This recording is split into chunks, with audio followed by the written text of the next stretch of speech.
Hello everyone, I Siddhi Sharma welcome you all in my channel. पिछले lecture में हमने linear transformation के general informations के बेसिस पे कुछ एमसीक्यूज़ देखे थे, जिसमें हमने लीनियर ट्रांसफॉर्मेशन का डेफिनेशन, लीनियर ट्रांसफॉर्मेशन के थ्योरम, लीनियर ट्रांसफॉर्मेशन से रिलेटेड कुछ प्रॉब्लम्स, फिर लीनियर ट्रांसफॉर्मेशन के हमने टाइप्स देखे, बाइजेक्टिव, सरजेक्टिव, इंजेक्टिव, फिर हमने डायमेंशन देखे और रेंज देखे, और उससे रिलेटेड हमने कल एमसीक्यूज़ मतलब पिछले लेक्चर में हमने एमसीक्यूज़ डिस्कस किए। ठीक है, तो अगर आपने वो वीडियो अभी तक नहीं देखे होंगे तो वीडियो को ज़रूर देखें और अच्छे से समझने की कोशिश कीजिए। अगर आपको वो पार्ट अच्छे से समझ जाएगा तो आज जो हम पार्ट डिस्कस करने वाले हैं वो भी आपको ईज़िली समझ जाएगा। आज जो हम पार्ट डिस्कस करेंगे वो है range of T, rank of T, null space, nullity, इस सब टॉपिक्स से रिलेटेड हम आज एमसीक्यूज़ डिस्कस करेंगे जो एग्ज़ाम पॉइंट ऑफ व्यू से काफ़ी इम्पॉर्टेंट है। So let's get started. तो हमारा सबसे पहला क्वेश्चन क्या बनता है, which of the following statement is correct for range of T. अब यहाँ पे आप पहले तो ऑप्शंस देखो और ये समझने की कोशिश करो कि हम रेंज ऑफ टी को किस चीज़ से डिनोट करते हैं। रेंज ऑफ टी को हम कैपिटल आर टी से डिनोट करते हैं। ठीक है, कैपिटल आर टी से डिनोट करते हैं हम रेंज ऑफ टी को। तो हमारा यहाँ पे ऑप्शन ए और ऑप्शन बी तो बिल्कुल गलत है। ठीक है, ए और बी तो हट गया। अब हमारे पास कौन सा ऑप्शन बनता है, ऑप्शन सी और ऑप्शन डी। ठीक है, अब ये रेंज ऑफ टी है तो यहाँ पे जो वेक्टर स्पेस का जो एलिमेंट है उसको तो बिल्कुल वेक्टर स्पेस से बिलोंग होना चाहिए। ठीक है, अगर वो वेक्टर स्पेस से बिलोंग होगा ही नहीं तो हमारा ट्रांसफॉर्मेशन ही नहीं निकलेगा। तो हमारा ऑप्शन सी भी गलत हो गया, ऑप्शन ए भी गलत हो गया, ऑप्शन बी भी गलत हो गया। अब ऑप्शन डी देखो, यहाँ पे ट्रांसफॉर्मेशन ऑफ यू जो है उसमें का यू एलिमेंट बिलोंग करता है वेक्टर स्पेस यू से। तो बिल्कुल हमारा करेक्ट ऑप्शन जो बनेगा यहाँ पे वो बनेगा option D, that is range of t equals to transformation of u such that u belongs to vector space u. Okay, so यहाँ हमारा करेक्ट ऑप्शन है option D. Moving to our next question, range of T is denoted by dash. अब हमने हमारी ये पहले ही problem में देखा कि रेंज ऑफ टी को हम कैपिटल आर टी से डिनोट करते हैं, तो यहाँ पे तो हमारा करेक्ट ऑप्शन बन जाएगा ऑप्शन ए। ठीक है, moving to our next question. अब यहाँ पे क्या बोला है, rank of T is denoted by dash. अब मैं आपको एक बार जनरल वे में बता देती हूँ कि हम आर टी को रैंक ऑफ टी के लिए डिनोट करते हैं, कैपिटल एन टी को हम नल स्पेस के लिए डिनोट करते हैं, और कैपिटल वी टी को हम नलिटी के लिए डिनोट करते हैं। नलिटी को हम स्मॉल एन टी से भी डिनोट करते हैं और वी टी से भी डिनोट करते हैं, और जो स्मॉल आर टी है उसे हम रैंक ऑफ टी के लिए डिनोट करते हैं। तो हमारा यहाँ पे करेक्ट ऑप्शन बनेगा ऑप्शन बी। ठीक है, now moving to our next question. यहाँ पे क्या बोला है, लेट ट्रांसफॉर्मेशन ऑफ u फ्रॉम u to v be a linear map. If u is a finite dimensional vector space, then the dimension of null space and t is called as dash. अब dimension of null space को हम ना range of T बोलते हैं ना rank of T बोलते हैं, और नल स्पेस तो बिल्कुल भी नहीं बोलते हैं। ठीक है, नलिटी को हम डायमेंशन ऑफ नल स्पेस बोलते हैं। ठीक है, इसलिए हमारा यहाँ पे करेक्ट ऑप्शन बनेगा ऑप्शन डी। नलिटी को हम कैसे डिनोट करते हैं, इस टाइप से डिनोट करते हैं, dimension of null space. Definition के हिसाब से अगर हम डेफिनेशन को देखें तो क्या बोला है, डायमेंशन ऑफ नल स्पेस। ठीक है, नलिटी को हम स्मॉल एन टी से भी डिनोट करते हैं। ठीक है, और वी टी से भी डिनोट करते हैं। आई होप आपको समझ गया। ये सब आप डिनोशंस, इसके डिनोशंस, एनोटेशंस, आप जो भी बोलो आप इसे अच्छे से याद कर लीजिएगा, क्योंकि एग्ज़ाम में मोस्ट ऑफ द टाइम ये सब पूछा जाता है। Now moving to our next question.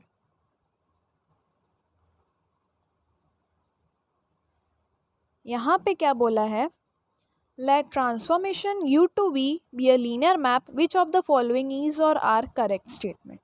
ठीक है, यहाँ पे हमें ये आइडेंटिफाई करना है कि कौन सा स्टेटमेंट लीनियर ट्रांसफॉर्मेशन के लिए करेक्ट है। तो यहाँ पे सबसे पहला ऑप्शन क्या है, rank of T is a subspace of V. जी हाँ, ये तो बिल्कुल सही है, तो हमारा ऑप्शन ए तो सही हो गया। दूसरा ऑप्शन देखें, null space is a subspace of U. बिल्कुल ठीक है ये भी, ठीक है। तीसरा ऑप्शन देखें, if U is a finite dimensional then dimension of rank of T is less than और equal to dimension of domain. ठीक है, ठीक है भाई, ये भी सही है। हमारे तो सारे के सारे ऑप्शन सही है। हमारा करेक्ट ऑप्शन यहाँ पे बनेगा ऑप्शन डी। बाय मिस्टेक अगर आप यहाँ पे सिर्फ एक ही कोई भी ऑप्शन, मतलब ऑप्शन ए बी या सी जैसे ऑप्शंस में से किसी एक ऑप्शंस को या फिर करेक्ट ऑप्शंस को आप टिक भी करते हो या चूज़ भी करते हो, तो आंसर आपका बिल्कुल गलत हो जाएगा, क्योंकि यहाँ पे क्या है, तीनों की तीनों स्टेटमेंट्स करेक्ट है। अगर वहाँ पे ऑप्शन दिया है ऑल ऑफ द अबव या ऑल ऑफ दिस, तो आप ज़रूर ऑल ऑफ दिस को ही चूज़ करें, या नहीं तो आपका आंसर गलत हो जाएगा। Now moving to our next question. यहाँ पे क्या बोला है, let transformation U to be a linear map which of the following statements are correct statement. देख लेते हैं कौन सा स्टेटमेंट दिया है यहाँ पे।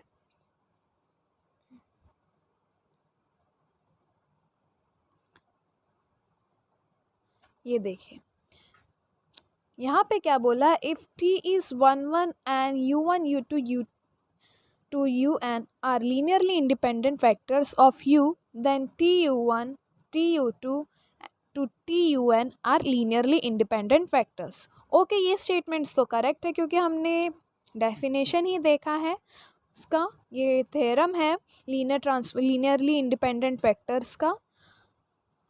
दूसरा स्टेटमेंट देखिए, if v1 v2 vn are linearly independent vectors of rank of t and u1 u2 to un are vectors in u such that tuy equals to tvi। ये समेशन है, ठीक है, ये सारे ट्रांसफॉर्मेशंस का समेशन है। For i equals to 1 2 to n then u1 u2 un is linearly independent. Okay भाई, ये वाला स्टेटमेंट भी करेक्ट है, हमने थ्योरम में देखा था। तो यहाँ पे हमारा करेक्ट ऑप्शन बनेगा ऑप्शन बी, क्योंकि हमारे दोनों स्टेटमेंट करेक्ट है ना, तो हमारा करेक्ट ऑप्शन होगा option B, both A and B. Now moving to our next question. यहाँ पे क्या बोला है, if u and v are finite dimensional vector space of same dimension, then a linear map t u to v is 1 1 if and only if। अभी linear map 1 1 कब होता है, linear map 1 1 तभी होता है जब उसका ट्रांसफॉर्मेशन ऑन टू हो। ठीक है, तो यहाँ पे हमारा करेक्ट ऑप्शन बनेगा ऑप्शन बी। ठीक है, moving to our next question.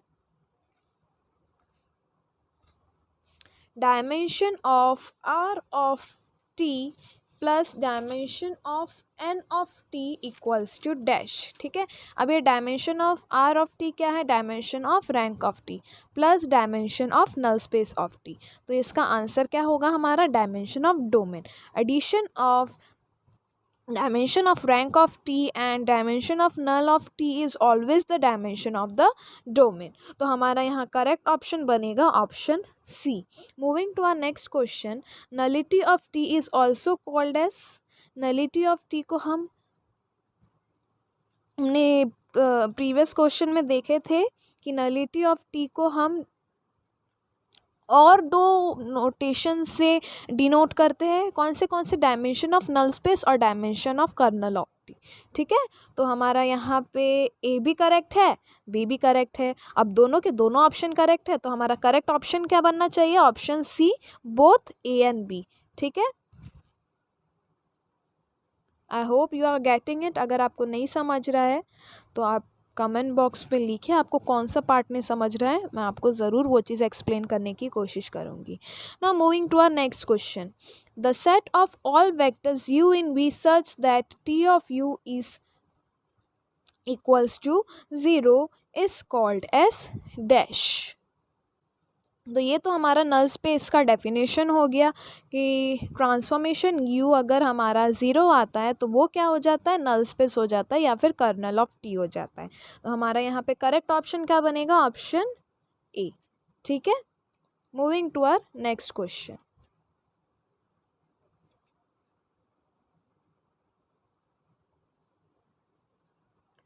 two finite dimensional vector space over the same field are isomorphic if and only if they have dash. Option A है हमारा सेम डायमेंशन, ऑप्शन बी है हमारा different dimension, option C है हमारा both A and B, and option D है हमारा none. तो यहाँ पे क्या बोला है, two finite dimension vector space over the same field are isomorphic. ठीक है, हमने वेक्टर स्पेस आइसोमॉर्फिज्म पढ़े थे पिछले लेक्चर में, और वेक्टर स्पेस आइसोमॉर्फिज्म को हम लीनियर ट्रांसफॉर्मेशन भी बोलते हैं। तो यहाँ पे क्वेश्चन का क्या मतलब है, दो finite dimensional vector space over the same field linear transformation तभी होंगे जब क्या होगा, जब उनका डायमेंशन भी सेम होगा। ठीक है, अगर उनका डायमेंशन अलग होता है या डिफरेंट होता है तो वो ट्रांसफॉर्मेशन लीनियर ट्रांसफॉर्मेशन नहीं हो सकता, या तो उसे हम आइसोमॉर्फिज्म भी नहीं बोल सकते। तो यहाँ पे हमारा करेक्ट ऑप्शन बनेगा option A. Now moving to our next question, every n dimensional vector space u of f is isomorphic to dash. ठीक है, अब वो आइसोमॉर्फिक किस पे होता है, f ऑफ n पे आइसोमॉर्फिक होता है। ठीक है, तो हमारा यहाँ पे करेक्ट ऑप्शन बनेगा option A. Now moving to our next question, देखो वो आर एन पे भी आइसोमॉर्फिक नहीं होता है, एन ऑफ एन पे भी आइसोमॉर्फिक नहीं होता है, और रैंक ऑफ स्मॉल एन पे भी आइसोमॉर्फिक नहीं होता है। वो आइसोमॉर्फिक कब होता है, एफ पावर एन पे ही आइसोमॉर्फिक होता है। तो हमारा ये क्वेश्चन में करेक्ट ऑप्शन है option A. Now in second question क्या दिया भाई, two finite dimensional vector space U and V over F are isomorphic. यहाँ पे क्या दिया है, ये वेक्टर स्पेस आइसोमॉर्फिक है, मतलब ये लीनियर ट्रांसफॉर्मेशन है, और डायमेंशन ऑफ यू भी दिया हुआ है। डायमेंशन ऑफ यू कितना दिया है हमारा 5। सो हमें डायमेंशन ऑफ वी देखना है। अब देखो, अगर दो फाइनाइट डायमेंशनल वेक्टर स्पेस अगर आइसोमॉर्फिक है, ठीक है, दो फाइनाइट डायमेंशनल वेक्टर स्पेस अगर आइसोमॉर्फिक है तो dimension of you is equal to is isomorphic to dimension of v। ठीक है, इसका डायमेंशन और इसका डायमेंशन दोनों इक्वल रहेगा। तो यहाँ पर डायमेंशन ऑफ u क्या दिया हुआ था 5, तो डायमेंशन ऑफ v भी 5 होगा। तो हमारा यहाँ करेक्ट ऑप्शन बनता है ऑप्शन डी। ठीक है, moving to our next question, if f is a field then which of the following is true. ठीक है, अभी यहाँ पे सारे कंडीशंस में क्या बताया है, आइसोमॉर्फिक बताया है। ठीक है, और अगर कोई फील्ड आइसोमॉर्फिक होता है तो ये सपोज हमारा एक फील्ड हो गया एन के ऊपर का फील्ड, और ये हो गया एम के ऊपर का फील्ड। ठीक है, अगर ये दोनों फील्ड आइसोमॉर्फिक है, देखो यहाँ पे हर ऑप्शन में क्या बोला है, आइसोमॉर्फिक। ठीक है, अगर ये दोनों फील्ड आपस में आइसोमॉर्फिक होते हैं तो वो फील्ड के ऊपर का जो ये पावर दिया है ना, ठीक है, ये दोनों भी आपस में इक्वल होते हैं। तो यहाँ पे क्या पूछा है, which of the following is true. अगर ये दोनों नॉट इक्वल्स टू रहा, मतलब F to power N not equals to F to power M रहा, तो वो फील्ड आइसोमॉर्फिक नहीं रहेगा। ठीक है, अब ये देखो ऑप्शन ए, देखो यहाँ पे क्या बोला, F to the power 4 is not isomorphic to F of 5। देखिए आइसोमॉर्फिज्म का केस है यहाँ पे, और यहाँ पे N not equals to M है, 4 को हम 5 तो नहीं बोल सकते, 4 इक्वल्स टू 5 तो नहीं होता है, तो ये एफ ऑफ 4 एफ ऑफ 5 से आइसोमॉर्फिक नहीं रहेगा। तो जी हाँ, ऑप्शन ए बिल्कुल ट्रू है। ठीक है, ऑप्शन बी देखिए आप, f of 5 is not isomorphic to f of 5। ठीक है, तो सॉरी यहाँ पे ना f of 3 होना चाहिए, f of 3 होना चाहिए। ओके, हाँ f of 3 होना चाहिए, f of 5 नहीं, सॉरी मिस्टेक हो गया। तो f of 5 is not isomorphic to f of 3। हाँ ये भी बिल्कुल सही है, क्योंकि देखो पावर उसके इक्वल नहीं है, दोनों फील्ड के पावर इक्वल नहीं है। तीसरा ऑप्शन देखो, f of 5 is isomorphic to f of 5, ये बिल्कुल सही है। ठीक है। इसका पावर देखो और इसका पावर देखो, दोनों सेम है और यहाँ पे क्या बोला है, दोनों आइसोमॉर्फिक है, तो ये भी सही है। हमारा यहाँ पे करेक्ट ऑप्शन क्या बनेगा, ऑप्शन डी। आइसोमॉर्फिज्म के केस में f to power n equals to f to power m होता है और n इक्वल्स टू m होता है। उसी तरीके से जो डायमेंशन होता है, अगर आपका दो फाइनाइट डायमेंशनल वेक्टर स्पेस अगर इक्वल है तो दोनों के डायमेंशन भी इक्वल होंगे। Dimension of vector space u will be equals to dimension of vector space v। Now next question, for any field f to power n is isomorphic to f to power m if and only if। अभी मैंने बताई आपको जो power है, इन दोनों के power मतलब ये पावर और ये पावर दोनों इक्वल रहना चाहिए अगर आइसोमॉर्फिक है आपका फील्ड। तो हमारा करेक्ट ऑप्शन बनेगा यहाँ पे option A. Now moving to our next question, there is no 1 1 onto linear transformation from dash. ठीक है, 1 1 onto लीनियर ट्रांसफॉर्मेशन कब होता है, जब आपके दो रैंक हो गया या दो वेक्टर स्पेस हो गया, ये दोनों आइसोमॉर्फिक हो। अगर आपका वेक्टर स्पेस आइसोमॉर्फिक नहीं होता है तो लीनियर ट्रांसफॉर्मेशन नहीं होता। लीनियर ट्रांसफॉर्मेशन 1 1 onto दोनों होता है। तो यहाँ पे क्या है, हमारा करेक्ट ऑप्शन बनेगा ऑल। ठीक है, इसमें भी 1 1 onto लीनियर ट्रांसफॉर्मेशन नहीं लगेगा, इसमें भी 1 1 onto लीनियर ट्रांसफॉर्मेशन नहीं लगेगा और इसमें भी 1 1 onto लीनियर ट्रांसफॉर्मेशन नहीं लगेगा। तो हमारा करेक्ट ऑप्शन बनेगा ऑप्शन डी। ठीक है,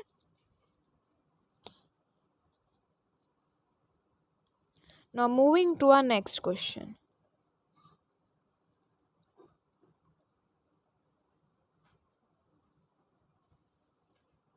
अब यहाँ पे क्या बोला है, if T be a linear transformation from 5 dimensional vector space into a 3 dimensional vector space W then T dash. ठीक है, यहाँ पे 5 टपल डायमेंशन स्पेस बोला, 5 टपल वाला डायमेंशन स्पेस और 3 टपल वाला डायमेंशन स्पेस।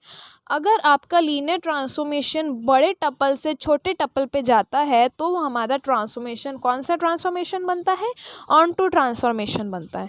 और अगर हमारा ट्रांसफॉर्मेशन ऑन टू ट्रांसफॉर्मेशन बनता है तो वो इंजेक्टिव तो बिल्कुल भी नहीं हो सकता है, बट सर्जेक्टिव के कुछ केसेस बन जाते हैं। ठीक है, उससे सर्जेक्टिव लीनियर ट्रांसफॉर्मेशन के कुछ केसेस बन जाते हैं जब हमारा डायमेंशन बड़े टपल से छोटे टपल पे जाता है। ठीक है, तो हमारा यहाँ पे ऑप्शन ए तो गलत होगा, क्योंकि यहाँ पे क्या बोला, can be both injective and surjective. अगर ट्रांसफॉर्मेशन आपका ऑन टू है तो मैंने क्या बताई थी, onto transformation surjective transformation होता है। ठीक है, तो वो सर्जेक्टिव ट्रांसफॉर्मेशन तो हो सकता है बट इंजेक्टिव ट्रांसफॉर्मेशन नहीं हो सकता। ठीक है, तो हमारा पहला ऑप्शन तो गलत हो गया, दूसरा ऑप्शन भी गलत हो जाएगा क्योंकि इसमें क्या बोला है, can B neither injective nor surjective. तीसरा ऑप्शन देखिए, यहाँ पे क्या बोला है, can be injective but not surjective. अब भैया आपका ट्रांसफॉर्मेशन ऑन टू है तो वो तो उसको तो ज़रूरी है सर्जेक्टिव होना, इंजेक्टिव वो नहीं हो सकता है। ठीक है, तो हमारा ऑप्शन सी भी गलत हो गया। और अब ऑप्शन डी देखो, यहाँ पे क्या बोला, can be surjective but not injective. तो यस, ये ऑप्शन हमारा सही है, तो हमारा करेक्ट ऑप्शन बनता है option D. Now moving to our next question, let T be a linear transformation from a 3-dimensional vector space to 4-dimensional vector space W, then T dash। यहाँ पे देखो, आपका जो डायमेंशन है वो छोटे टपल से बड़े टपल पे जा रहा है, मतलब 3 डायमेंशन वेक्टर स्पेस से 4 डायमेंशन वेक्टर स्पेस पे जा रहा है। ठीक है, तो यहाँ पे आपका ट्रांसफॉर्मेशन इंजेक्टिव ट्रांसफॉर्मेशन होगा। आपका ट्रांसफॉर्मेशन यहाँ सिर्फ और सिर्फ इंजेक्टिव हो सकता है, मतलब इंजेक्टिव होने के केसेस हैं बट सर्जेक्टिव बिल्कुल भी नहीं हो सकता है। ठीक है, तो हमारा पहला ऑप्शन तो गलत हो जाएगा क्योंकि यहाँ पे क्या बोला है, can be both injective and surjective. तो हमारा पहला ऑप्शन तो गलत है। दूसरा ऑप्शन देखो, यहाँ पे क्या बोला है, नाइदर इंजेक्टिव नॉर सर्जेक्टिव, तो ये भी गलत है। तीसरे ऑप्शन में क्या बोला है, can be injective but not surjective, तो हाँ ये सही है। हमारे यहाँ पे क्या है, 1 1 लीनियर ट्रांसफॉर्मेशन बन जाता है जब बड़े टपल से, जब हमारा डायमेंशन बड़े छोटे टपल से बड़े टपल पे जाता है ना, तो हमारा लीनियर ट्रांसफॉर्मेशन जो होता है वो 1-1 हो जाता है। ठीक है, तो वो इंजेक्टिव हो सकता है बट सर्जेक्टिव बिल्कुल भी नहीं हो सकता, इसलिए हमारा करेक्ट ऑप्शन है can be injective but can not be surjective. Moving to our next question. यहाँ पे देखो दोनों भी टपल सेम है, तो हमारा ट्रांसफॉर्मेशन हमारा ट्रांसफॉर्मेशन इंजेक्टिव सर्जेक्टिव अगर होगा तो इंजेक्टिव सर्जेक्टिव दोनों होगा, और इंजेक्टिव सर्जेक्टिव दोनों भी नहीं हो सकता है। मतलब यहाँ पे इंजेक्टिव सर्जेक्टिव बोथ भी हो सकता है और इंजेक्टिव सर्जेक्टिव में से कोई एक भी नहीं हो सकता है। ठीक है, जब हमारे दोनों टपल्स सेम हो तो हमारे यहाँ करेक्ट ऑप्शन बनेगा बोथ ए एंड बी। तो ये थे हमारे आज के एमसीक्यूज़। आई होप आपको सारे एमसीक्यूज़ समझे हो। इन केस अगर आपको कोई एमसीक्यू नहीं समझा हो या आपको कोई इन्फॉर्मेशन नहीं समझा हो तो मुझे कमेंट बॉक्स में ज़रूर बताएं। मैं आपकी पूरी कोशिश करूँगी कि आपके सारे डाउट्स मैं क्लियर कर सकूँ। और एक चीज़ मैं आपको बताना चाहूँगी कि ये chapter exam point of view से बहुत इम्पॉर्टेंट है, क्योंकि पोस्ट ग्रेजुएशन लेवल में भी इस टॉपिक का काफ़ी यूज़ होता है। तो आप इस टॉपिक को अच्छे से समझने की कोशिश कीजिए। और 1 मंथ के बाद एग्ज़ाम है, तो आप इस वीडियो को ज़्यादा से ज़्यादा लोगों के साथ सर्कुलेट कीजिए ताकि उनके सारे डाउट्स क्लियर हो सके। तो मिलते हैं नेक्स्ट वीडियो के साथ। और हाँ, नेक्स्ट वीडियो लेक्चर में मैं आपको इनवर्स ऑफ लीनियर ट्रांसफॉर्मेशंस के आगे के सारे टॉपिक्स कवर कर दूँगी। तो ध्यान से इस वीडियो को देखें, ध्यान से समझने की कोशिश कीजिए। मिलते हैं नेक्स्ट वीडियो के साथ। बाय।